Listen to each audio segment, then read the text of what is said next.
கைதளம் நிறைகணி அப்பமுடன் அவள் பொறி, கைதளம் நிறைகணி அப்பமுடன் அவள் பொறி, கற்பிய கரிமுகன் அடிப்பேனி, கற்றிடும் அடியவர் புத்தியில் உரைபவர், கற்பகம் என்னும் பெருமானே. வாரியார் சாமிகள் இந்த பாட்டை தான் பாடுவார். எந்த சொற்பொழிவாக இருந்தாலும் முதல்ல இந்த பாட்டை தான் அவர் முதல் பாடுவார். இது 1977 ஒரு சொற்பொழிவை நான் கேட்டிருக்கேன்.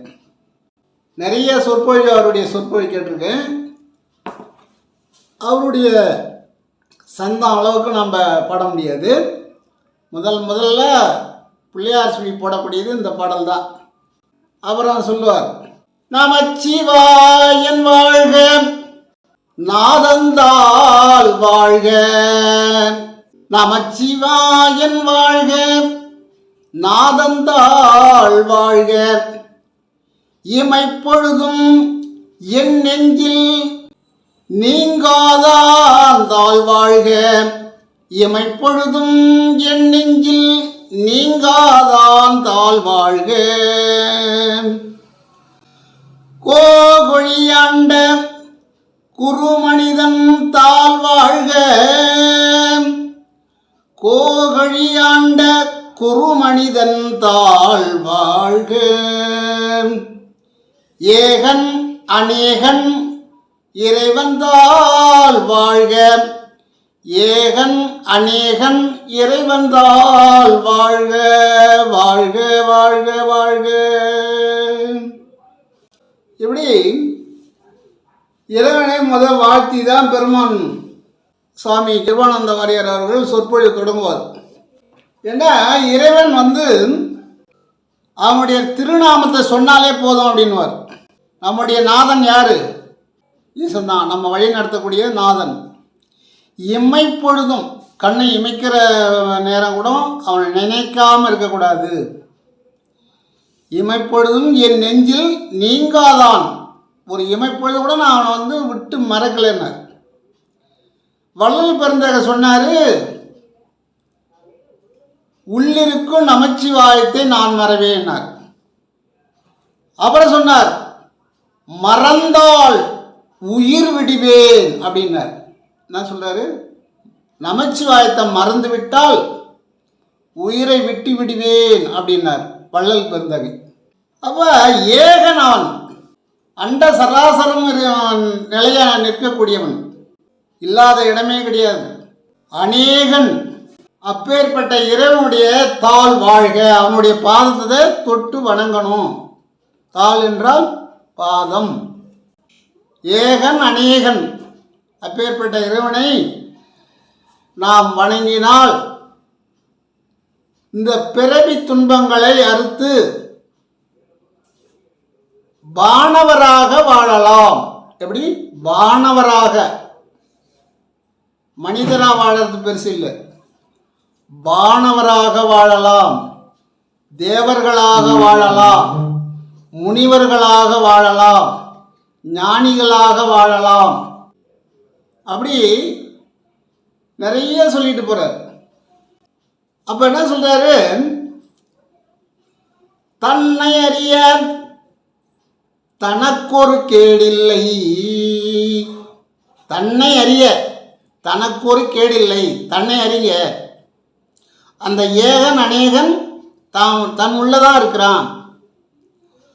தன்னை அறிய தனக்கொரு கேடில்லை, தன்னை அறியாமல் தானே கெடுகின்றான். தன்னை அறியாமல் தான் நீங்க கெடுகின்றீர் அப்படின்னு சொல்ற. இப்போ தன்னை அறி. இப்போ வள்ளல் பெருந்தகை சொல்றார், தன்னை அறி இன்பமுற வெண்ணிலாவேன் ஒரு தந்திரம் நீ சொல்ல வேண்டும் வெண்ணிலாவேன் அப்படின்றார் யார் வள்ளல் பிறந்தார். அப்போ இவர் என்ன சொல்றாரு? தன்னை அறியாமல் தானே கெடுகின்றான். தன்னை அறிப்பா தலைவனை பார்க்கலாம் தான் வள்ளல் பெருந்தகையும் சொல்றார், மாணிக்கவாசர் சொல்றார், சுந்தரர் சொல்றார், நாவுக்கரசர் சொல்றார், அனைவரும் சொல்றாங்க. அதாவது தேவர்களாக வானவர்களாக இந்த பூமிக்கு வந்தவர்கள் இறைவனுடைய புகழை எடுத்து சொல்றாங்க மனுஷனுக்கு. நீ மனிதனாக வாழ வேண்டும் முதல்ல, அப்புறம் முனிவராக, தேவராக. தேவர்னா கடவுள். தன்னை அறியும் அறிவை அறிந்த பின், தன்னை அறியக்கூடிய அந்த அறிவை அறிந்த பின், தன்னை அறியும் அறிவை அறிந்த பின். இது யார் மூலமாக அறியணும்? ஒரு குரு மூலமாகத்தான் அறிய முடியும். இப்படி தன்னை அறியும் அறிவை அறிந்த பின் தன்னையே அர்ச்சிக்க தான் இருந்தானே. அதாவது தன்னை அர்ச்சிக்கிற அர்ச்சனை பண்ணுறீங்கள கோயிலில், அந்த கோவில் இங்கே தான் இருக்கு. அந்த தன்னை அறிந்து விட்டால், தன்னை அறிந்த பின் தன்னையே அர்ச்சிக்கின்றான். அங்கே பூஜை உள்ளே நடத்திக்கிறான். மூலாதாரத்துலேருந்து ஆக்கின வரைக்கும் பூஜை நடக்குது. அப்புறம் அண்டத்துக்கு போகிறோம். அது எதால் முடியும்? தன்னை அறியும் அறிவை அறிந்த பின் தன்னையே அர்ச்சிக்கின்றான். அவனே கடவுளாயிடுறான். இறைவனை நினைக்காமல் வள்ளல் பெருந்தகை ஒரு நாள் உணவு எடுத்துக்கொண்டார். இறைவனை இமைப்பொழுதும் நினைக்காம இருக்கணும். ஏதோ பசி வந்தது ஒரு நாள். வள்ளல் பெருந்தகை என்ன செஞ்சாரு? ஒரு நாள் நீராடி இறைவனை வணங்காமல் ஆகாரம் எடுத்துக்கிட்டாரு. வள்ளல் பெருந்தகையை இறைவன் தண்டித்தான், தண்டனை கொடுத்தான். ஒரு மாணவன் தவறு செய்தால் ஆசிரியர் தண்டிப்பார். ஆசிரியர் என்ன பண்ணுவார்? தண்டிப்பார். அதுபோல் இறைவன் வள்ளல் பெருமானை தண்டித்தார். அதுவும் தசையெல்லாம் நடுங்க. எப்படின்னா உடம்பெல்லாம் நடுங்கதான் அவர் தண்டிச்சது.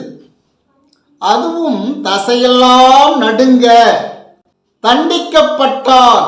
தசையெல்லாம் நடுங்குதான் அவருக்கு. அவருக்கே அந்த நிலைன்னா நமக்கெல்லாம் எந்த நிலை? வள்ளல் பெருமான் ஒரு நாள் உணவை இறைவனை நினைக்காமல் உணவை எடுத்துக்கிட்டார். ஒரு வேளை, ஒரு நாள் கூட இல்லை, ஒரே ஒரு வேளை. அதனால் இறைவன் பெருமானை தண்டித்தார், கண்டித்தார். இது நியாயமில்லை, இது முறையில்லை. ஏன்னா சாப்பிட்ட பிறகு தூக்கம்தான் வரும். உண்ட மயக்கம் தொண்டனுக்கு உண்டு. அதுபோல சாப்பிட்ட பிறகு என்ன பண்ணும்? தூக்கம்தான் வரும். இறைவனை நினைக்க முடியுமா? வயிறு காலியாக இருந்தால் தான் நீ உட்கார்ந்தா என்னன்னு கேட்கலாம், இறைவனை வணங்கலாம், இறைவனுடைய புகழை பாடலாம், எல்லாமே செய்யலாம். ஆனால் வள்ளல் பெருமானுக்கு இந்த நிலைன்னா நாம் என்ன பண்ணணும்? கண்டிப்பாக ஆகாரத்துக்கு முன்னே இறைவனை நினைந்து, இறைவனுடைய புகழை நினைந்து உணர்ந்து அதன் பிறகுதான் ஆகாரம் எடுக்க வேண்டும். அப்படி பசித்து கலத்த போது இறைவன் சொல்றார், நீ ஆகாரம் என்னை நினையாமல் ஆகாரம் எடுத்துக்கொண்டதனால் உன்னை தண்டிக்கின்றேன். ஆனால் என்னை நினைத்த பிறகு பசித்து களைத்து திண்ணையில் உறங்கும் போது உன்னை தேடி வந்து ஆகாரம் கொடுத்தேன். உன்னை தேடி வந்து ஆகாரம் கொடுத்தேன். ஒரு தாய்க்கு ஒரு குழந்தைக்கு எந்த நேரம் பால் கொடுக்கணுன்றது தெரியும். தாய்க்கு மட்டும்தான் தெரியும் எத்தனை மணி நேரம் ஆகுது, எப்போ பால் கொடுக்கணும், ஏன் அது இன்னும் சாப்பிடல அப்படின்றது தாய்க்கு தான் தெரியும். அதுபோல் தாயாகவும் தந்தையாகவும் தாங்குகின்ற தெய்வம், தன்னிகர் இல்லா தெய்வம், தனிப்பெரும் தெய்வம். அப்படி அந்த தெய்வம் நம்ம பசியோடு இருக்கும்போது விடுமா? விடாது. யாரை விடாது? ஆணவத்தை விட்டவர்களை விடாது. நாமெல்லாம் ஆணவத்தை விட்டுட்டோமான்றது நமக்கு தெரியல. ஆணவன்ற காடு மாதிரி மண்டி போய் கிடக்குது நம்ம மனசுல. வள்ளல் பெருமான் ஆணவத்தை விட்டுட்டார், அந்த காட்டை அழிச்சிட்டார். ஆணவம் என்ற காட்டை அழிச்சிட்டார். அதான் ஒரு பாட்டில் சொல்லுவார், காடு வெட்டி நிலம் திருத்தி காட்டு எருவு போட்டு கரும்பையிட மறந்து கடுகை இட்டீரே.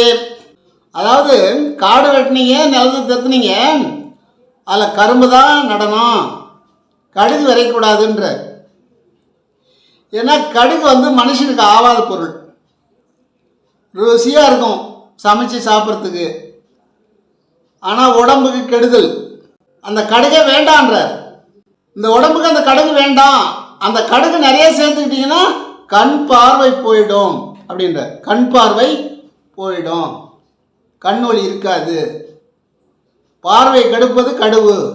அதான் சொல்ல, காடு வெட்டி நிலந்திருத்தி காட்டெருவு போட்டு கடுக விரைத்து கழிக்கின்ற உலகி கரும்பையிட மறந்தீரோ. எப்பயுமே நாம் நல்லது நினைக்க மாட்டோம், நல்லது கரும்பு மாதிரி. நமச்சிவாயன் வாழ்க நாதந்தால் வாழ்க அப்படின்னு உள்ள நினச்சிக்கிட்டு இருந்தா இது கரும்பு. அதை விட்டுக்கடாச்சிட்டு எதையே நினைப்போம், கடுவு மாதிரி மற்றதெல்லாம் நினைப்போம். அதான் சொல்ற, கடுக விரைத்து கழிக்கின்ற உலகியே கரும்பையிடம் மறந்தீரோ.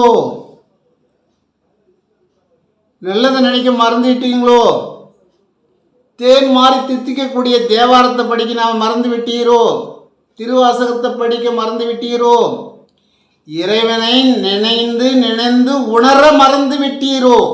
வள்ளல் பெருமான் பசியோடு இருக்கின்ற பொழுது தான் அன்னி உருவத்தில் உணவு கொடுத்தான் இறைவன். என்ன மற்ற உருவத்தில் கொடுத்தா அவர் சாப்பிட மாட்டார், அன்னி தான் உருக்கமாக ஆகாரம் கொடுப்பாங்க. அப்ப இறைவன் கேட்கின்றார், நீ பசியாக இருந்த பொழுது அன்னி உருவல் உனக்கு உணவளித்தேன். நீ பசியோடு இருந்தா நான் உன் பசியை நான் தாங்குவேனா? தாங்க மாட்டேன், ஓடி வருவேன். ஞானசம்பந்தர் சீர்காழி குளத்தில் பசியோடு இருக்கிறார். அப்போ பாரதி ஞானப்பால் கொடுக்கிறார். இதெல்லாம் ஞான குழந்தை, ஆணவன்ற காட்டை அழித்த குழந்தை, ஆணவன்றதே இருக்காது. அதனால் அந்த அம்மா என்ன பண்ணாங்க, பால் கொடுத்தாங்க ஞானசம்பந்தர். அதுபோல் வள்ளல் பெருமான் பசியோடு இருக்கின்ற பொழுது தான் அந்நியார் உருவத்தில் ஆகாரம் கொடுத்தார். அதான் இறைவன் சொல்கிறார், நீ பசியோடு இருக்கும்பொழுது தேடி உணவு கொடுத்தேன், உன் பசியை நான் பொறுக்க மாட்டேன். ஆனால் என்னை மறந்து நீ உணவு எடுத்துக்கொண்டாயே அப்படின்னு அவர் தண்டிக்கிறார். புசித்த பிறகு என்னை நீ நினைத்ததனால் உன்னை தண்டிக்கிறேன் அப்படின்ற. சாப்பிட்ட பிறகு என்னை நினைத்ததால் உன்னை தண்டிக்கிறேன். ஆனால் சொல்லுவாங்க, அடிக்கிற கைதான் அணைக்கும் அப்படின்னுவாங்க. அதுபோல் இறைவனுக்கு ஒரு இதுதான் அது. இனி ஒரு வேளை என்னை நினையாமல் நீ ஆகாரம் எடுக்கக்கூடாது. உரிமையோடு கேட்குறார். ஏன்னா இவர் அவரை உரிமையோடு கேட்குறார், அவர் இவரை உரிமையாக கேட்குறார் தான் பிள்ளைன்னு. அப்போதான் வள்ளல் பெருமான் ஒரு பாட்டு எழுதுகிறார், படமுடியாத் அரசே இனி துயரம் படமுடியாதரசே, படமுடியாதரசே இனி துயரம் படமுடியாதரசே. பட்டதெல்லாம் போதும், நான் பட்டதெல்லாம் போதும், இனி பட முடியாது அப்படின்றார். இறைவன் சொல்றா, உன்னை நான் விடமாட்டேன் என்றார். இந்த உண்மையை, அவர் வாழ்வில் நடந்த இந்த உண்மையை யார் சொன்னார்னு நீங்க கேட்பீங்க. இதை வள்ளல் பெருமானே சொல்றார். உண்மையை யார் சொல்றாங்கன்னா அவரே சொல்றார். பெருமானே எடுத்துரைத்தார். அணுக தொண்டர்கள் சொல்றாங்க, இதை பெருமானே சொன்னார். பலகாலம் ஒற்றை ஊரில் வழிபட்ட வள்ளல் பெருந்தகை சுமார் 25 ஆண்டுக்கு வரை ஒற்றை ஊரில் வழிபாடு செய்தார் வள்ளல் பெருமான். வள்ளல் பெருமான் கேட்கிறார், இறைவா, எனது துன்பம் நீங்க ஒற்றை ஊரில் உன்னை வழிபடவா, தில்லை சிதம்பரத்தில் வழிபடவா அப்படின்னு கேட்கிறார். அதுக்கு இறைவன் சொல்ற, நீ சோஷியம் பாரான். இவர் என்ன கேட்கிறாரு, நான் 25 ஆண்டு காலமாக ஒற்றை ஊரில் உன்னை பாடி உன்னையே நினைந்து மனம் உருகி, இந்த உடல் உருகி, ஊன் உருகி, உயிர் உருகி இங்கே நினைந்திருந்தேன். இன்னும் எனக்கு நீ காட்சி கொடுக்கல. இங்கு காட்சி கொடுக்க போகின்றாயா, இல்லை தில்லை சிதம்பரத்துக்கு வரவா அப்படின்னு கேட்குறார். என்னுடைய துன்பங்கள் நீங்கணும்னு சொன்னால் நீ காட்சி கொடுக்க வேண்டும் அப்படின்னு சொல்கிறார். அப்போ இறைவன் என்ன சொல்கிறார், நீ சோஷியம் பாருப்பா, எங்கே காட்சி கொடுக்குறேன்னு சோஷியக்காரன் என்ன சொல்கிறாங்க பார்ப்போம் அப்படின்றார். தில்லை சிதம்பரம் தான் என்று உள்ளே இறைவன் வள்ளல் பெருமானுக்கு எடுத்துரைத்தார். தாம் மனசுள்ளே சொன்னாராம், தில்லை சிதம்பரத்துக்கு வா, உனக்கு காட்சி கொடுக்குறேன் அப்படின்னு சொன்னார். ஏன்னா தில்லை சிதம்பரத்தில் ஆகாயத்தலம். அதனால் எல்லா நால்வரும் எல்லா சித்தர்களும் ஞானிகளும் தினம் தினம் அர்த்தசாமத்தில் வருவது உண்டு. எங்கே வருவது உண்டு? சிதம்பரத்துக்கு வருவது உண்டு. அர்த்தசாம பூசைன்னு ஒன்று நடக்கும். 12 மணிக்கு மேலே தான் நடக்கும் அது சிதம்பரத்தில். அந்த அர்த்தசாம பூசை நடக்கும்பொழுது அனைத்து தேவர்களும் சித்தர்களும் ஞானிகளும் அங்கே வருவார்கள். இந்த உலகத்தில் உள்ள அனைத்து கோவில்களில் இருக்கக்கூடிய அனைத்து தெய்வங்களும் அங்கே வருமா சிதம்பரத்துக்கு. அதனால தான் சிதம்பரம் தில்லைக்கு வா அப்படின்னு சொல்லிட்டார். அவரே சொல்லிட்டார், நீ எங்கேயும் போய் சோஷியம் பார்க்காத, ஜாதகம் பார்க்காத. பார்த்தீங்கன்னா அவங்க மாற்றி சொல்லிவிடுவாங்க, இந்த உண்மை அவங்களுக்கு தெரியாது. ஆகினால நானே உனக்கு சொல்கிறேன், தில்லை சிதம்பரத்துக்கு வா அப்படின்னார். தில்லை சிதம்பரத்தில் சிற்றம்பலத்தில் உனக்கு காட்சி தருகிறேன் அப்படின்னார். வள்ளல் பெருமானுக்கு திருமணமான போது அவருடைய வயது 27. அந்த காலத்தில் ஆண்களுக்கு 16 வயது, பெண்களுக்கு 12 வயது திருமணம். வள்ளல் பெருமான் காலத்தில் சொல்கிறேன். நாங்கள்லாம் சின்ன பிள்ளையாக இருக்கும்போதெல்லாம் கூட அப்படி தான் நடந்தது. ஒரு 60 ஆண்டுக்கு முன்னாடி எனக்கெல்லாம் ஒரு 5 வயசு 6 வயசு இருக்கும்போது இப்படி தான் ஒரு 15 வயசு 16 வயசு தான் இருக்கும், 17 வயசு 18 வயசு தான் இருக்கும் மாப்பிள்ளைக்கு. பொண்ணு 10 வயசு கூட இருக்கும், 12 வயசு கூட இருக்கும். ஆனால் வள்ளல் பெருமான் காலத்தில் ஆணுடைய வயது 16, பெண்ணுடைய வயது 12. அப்பொழுது நம்முடைய வள்ளல் பெருமான் காலத்தில் நம்முடைய இந்தியாவுடைய மக்கள் தொகை சுமார் ஒரு 20 கோடி தான் இருக்கும் அப்படின்னு கணிக்கிறாங்க. அவங்க கணக்கு எடுக்கலை, மனக்கணக்கு கணிக்கிறாங்க. அப்போ தமிழ்நாட்டினுடைய மக்கள் தொகை எவ்வளோ இருக்குன்னா 1 கோடி இருக்கும். ஏன்னா எனக்கு தெரிஞ்சு ஒரு அண்ணா முதல்வராக இருக்கும் பொழுது 4 கோடி மக்களுக்கு தலைவன் நான் பாடினாங்க. அப்போ வள்ளல் பெருமான் காலத்தில் 1 கோடி தான் இருந்திருக்கும். ஆனால் 1 கோடி மக்கள் தொகை இருக்கும்போது பட்டினி பசியாக இருந்தார்கள், பசியாலே இறந்தார்கள், சோறு இல்லாமல் செத்து போனாங்க. அப்போதான் வள்ளல் பெருமான் நினைத்தார், சாப்பாடு இல்லாமல் யாரும் சாவக்கூடாது. நோய் சாவலாம், விதி சாவலாம், ஆனால் ஆகாரம் இல்லாமல் சாகக்கூடாது அப்படின்னு சொல்லி தான் 1867 தர்மசாலையை கட்டினார். முதல் பசி நீக்கணும் அப்படின்னு. வாடிய பயிரை கண்டபோது வாடினேன் அப்படின்றார். பயிரே வந்து வாடும்போது வாடினார். மக்கள் பசியால் இறந்து போகிறாங்கன்னா அவர் சகிக்க முடியுமா? அதை ஏற்றுக்கொள்வாரா? ஏன்னா ஆகார பஞ்சம் அந்த காலத்தில், மக்கள் தொகை கம்மி தான், இருந்தாலும் ஆகாரம் ரொம்ப கஷ்டம். அதுக்கு பிறகு வந்தவங்க கூட சொல்கிறாங்க, 19ஆம் நூற்றாண்டில் இருக்கிறவங்க கூட சொல்கிறாங்க எங்களுக்கு ஆகார பஞ்சம்தான் அப்படின்னு. ஏன்னு கேட்டால் ஒரு முறை தான் விளையும், இப்போ 3 முறை விளையுது. அப்போ ஒரு முறை விளைஞ்சாலும் அது வந்து அந்த அளவுக்கு உணவு திருப்தி ஆகாது, ஏன்னா கம்மியாக தான் விளையும். இப்போ 3 முறையும் நல்ல முறையாக விளையுது. ஏன்? விஞ்ஞானம் வளர்ந்து போச்சு. அப்போ மெய்ஞானம் இருந்தது, அவங்கெல்லாம் மெய்ஞானத்திலே இருந்துட்டாங்க, விஞ்ஞானத்துக்கு இல்லை. அதன் பிறகு நம்ம ஆளுங்க வந்து விஞ்ஞானம் வளர்ந்தது. இப்போ உணவு பஞ்சம் கிடையாது, இந்தியாவிலேயே உணவு பஞ்சம் கிடையாது. சுமார் 146 கோடி இந்திய மக்கள். இன்றைக்கி நாம் வந்து உணவு பஞ்சம் இல்லாமல் இருக்கிறோம். இன்றைக்கி தேடி தேடி வீடு வீடாக போய் ஆகாரம் கொடுக்குறாங்க முடியாதவங்களுக்கு. வள்ளல் பெருமாங்காலத்தில் தர்மசாலையில் மட்டும்தான் ஆகாரம் கொடுத்தாங்க. இப்போ தேடி தேடி வீடு வீடாக போய் எங்கெங்கெல்லாம் பசியோடு வாடி இருக்கிறாங்களோ அவங்க முகத்தை பார்த்து ஆகாரம் கொடுக்குறாங்க. ஒவ்வொரு ஊர்லேயும் தெரு தெருவாக ஆகாரம் கொடுத்துட்ருக்காங்க. வள்ளல் பெருமானுக்கு திருமணம் நடந்தது, ஆனால் அவருடைய தேன் நிலவு திருவாசகம் அப்படின்னு எழுதுகிறார். என்னுடைய தேன் நிலவு திருவாசகம்தான், திருவாசகம் தான் எனக்கு அன்னைக்கு தேன் நிலவு அப்படின்னு சொல்கிறார். தொட்டது உண்டு கலந்ததில்லை அப்படின்னு எழுதுகிறார். தொட்டது உண்டு கலந்ததில்லை, தொட்டு தாலி கட்டினேன் அப்படின்னு சொல்கிறார்.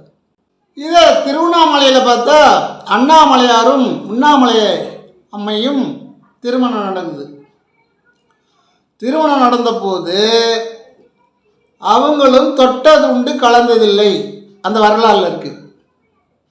திருவண்ணாமலையில் மட்டும் உண்ணாமலையும் அண்ணாமலையாரும் ஒன்று சேர்ந்து வாழவில்லை அப்படின்னு வரலாறு சொல்லுது. அப்போ வள்ளல் பெருமானுக்கு முன்னாடியே கடவுளுக்கு இந்த நிலை வந்திருக்குது. தீப்பிழம்பாக இருக்கக்கூடிய நெருப்பு தலமான அந்த திருவண்ணாமலையில் அண்ணாமலையாருக்கு இந்த நிலைமை ஏற்பட்டிருக்கு. அது எத்தனை யுகம்னு சொல்ல முடியாது, ஆனால் வரலாறு சொல்லுது. அவங்களும் அண்ணாமலையாரும் சொல்றார் தொட்டதுண்டு கலந்ததில்லை அப்படின்னு. வள்ளல் பெருமான் என்ன சொல்றார்? தொட்டதுண்டு கலந்ததில்லை, தேவாரமே எனக்கு தேன் நிலவு அப்படின்னா. இப்போ தேவாரத்தை எந்த அளவுக்கு படிச்சிருக்காரு பாருங்க. மாற்று மதத்துக்காரங்கள்லாம் இன்னைக்கு தேவாரம் படிக்கிறாங்க, தேவாரமும் திருவாசகம் எல்லாமே படிக்கிறாங்க. இந்த நால்வரை பற்றி மாற்று மதத்துக்காரங்க சொல்கிறாங்க. வெளிநாடுகளெல்லாம் இன்னைக்கு வந்து படிக்கிறாங்க தேவாரம் திருவாசகம். தேவாரம் திருவாசகம் எழுதியது தமிழ்நாட்டில், ஆனால் தமிழ்நாட்டில் படிக்கிறோமான்னா இல்லை, அவ்வளோவா கிடையாது. அதெல்லாம் நம்ம படிக்கக்கூடாது, அதெல்லாம் நமக்கு சரி வராது அப்படின்னு தான் 99 பேரும் போகிறாங்க. திரு அருப்பாவே படிக்க மாட்டுறாங்க. இந்த பிறவி போக்கும் வழி என்ன அப்படின்னு கேட்டால் இதை வள்ளல் பெருந்தகை சொல்கிறார். பரோபகாரம் சத்து விசாரம் அப்படின்றது.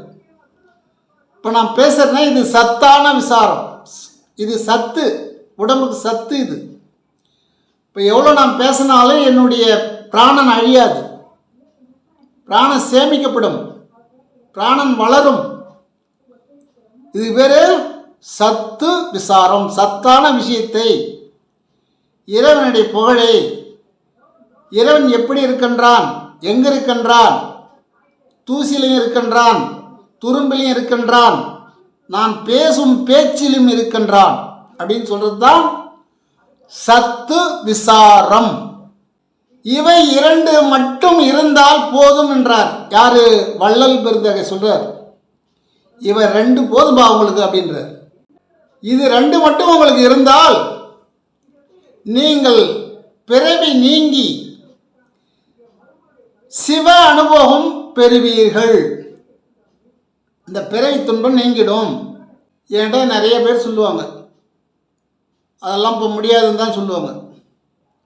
இது வள்ளல் பெருமான் அழகாக எழுதியிருக்கார். திரு அருட்பாலை படித்தா அருமையாக எழுதியிருக்கார். பரோபகாரம் சத்து விசாரம் இவை இரண்டு மட்டும் இருந்தால் போதும். பிறவி நீங்கி சிவ அனுபவம் பெறலாம். சிவ அனுபவம் பெறலாம். பரோபகாரம்னா என்ன அப்படின்னு கேட்பீங்க. இது நிறைய பேருக்கு தெரியும், நம்மவருக்கு. ஆனால் சிலருக்கு தெரியாது. இப்போ நான் சொல்கிறதுலாம் எல்லாருக்குமே பாதி பேருக்கு தெரிஞ்சிருக்கும். இது தெரியாத விஷயம் எதுவும் ஒன்றும் கிடையாது. சுடர் விளக்காக இருந்தாலும் தூண்டி விடுவது தான். தூண்டி விட்டால் நல்லா எரியும். நம் முன்னோர்கள் சொன்னதை தான் நான் சொல்கிறேன். உங்களுக்கு தெரியாத ஒன்றும் நான் சொல்லலை. உங்களுக்கு தெரியாததெல்லாம் என்னால் சொல்ல முடியாது. உங்களுக்கு தெரிஞ்சது தான், அதை நினைவுபடுத்துகிறேன், தூண்டி விடுகிறேன். சுடர் விளக்காகினும் தூண்டி விடுதல் வேண்டும்.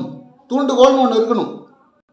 பரோபகாரம்னா ஒன்றும் கிடையாது, ஆனால் கொஞ்சம் கஷ்டம்தான். அது தேகத்தாலும் கரத்தாலும் இந்திரியத்தாலும் திரவித்தாலும் ஆன்மாக்களுக்கு உபகாரம் செய்யணுன்றார். அப்படின்னா என்னென்னா, இந்த தேகத்தால் இந்த உடம்பை எடுத்துகிட்டு போய் இந்த கையால் ஆகாரம் கொடுக்குறோம். இல்லை அந்த ஆன்மா கஷ்டப்படும் போது அதுக்கு உதவி செய்கிறோம். இந்த தேகத்தை எடுத்துன்னு தானே போகணும். இந்த கரத்தால் தானே உதவி செய்யணும். ஒரு துன்பத்தில் மாட்டிக்குதா, அதனுடைய ஆன்மா பெரியக்கூடிய நிலைமையாக இருக்குது, கஷ்டப்படுது அப்படின்னு சொன்னால் தேகத்தாலும் கரணத்தாலும் அதுக்கு உதவி செய்யணும். பார்க்குறோம், பார்வையில் பார்த்துட்டோம், கண்ணால் பார்த்தாலும் அதுக்கு போய் உதவி செய்யணும். திரவியங்கள் பொருளெல்லாம் கொடுத்து அதுக்கு உதவி செய்யணும். பொருளை கொடுக்கணும். இருக்குது நம்மளால முடிஞ்சது. ஆன்மாக்களுக்கு உபகாரம் செய்வதே பரோபகாரம். இதுதான் உபகாரம். ஆன்மாக்களுக்கு உபகாரம் செய்யுங்க. அது பசி ஆற்றுறீங்களா, இல்லை அவன் கஷ்டப்படுற காலத்தில், இல்லை அவன் ஒன்று வாழ்க்கை நடத்த முடியலன்னு போது ஒரு ரொம்ப துன்பப்படுறான், நம்மளால் முடிஞ்சதை கொடுத்து அவனை மேலே கொண்டு வரணும். ஏன்னா நம்ம செய்யறதெல்லாம் இறைவன் பார்த்துட்டே இருக்கான். இதை உணர்ந்து தான் சில பேர் இப்போ வீடு வீடாக தேடி போய் ஆகாரம் கொடுக்குறாங்க. பரோபகாரம். எங்களை மாதிரி கொடுக்க முடியாதவங்க சத்து விசாரம். நாங்கள் பிறரை கொடுக்கறத தான் வாங்கி கொடுக்குறோம். உங்களை மாதிரி இருக்கிறவங்க கொடுக்கறத நாங்கள் வாங்கி மக்களுக்கு கொடுத்துட்ருக்கோம் ஒரு 24 ஆண்டு காலமாக. அப்போ பரோபகாரமும் சத்து விசாரமும்.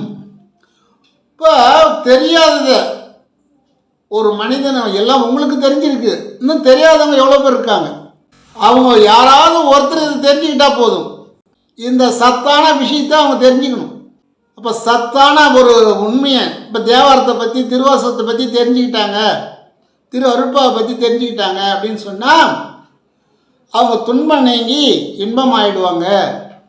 சத்து விசாரம் என்பது கடவுளுடைய புகழை, கடவுள் எப்படி இருக்காரு, அவர் இப்போ நான் சொல்லிட்டு வந்தாலும் அவர் பற்றி தான் சொல்லிட்டு வரேன்.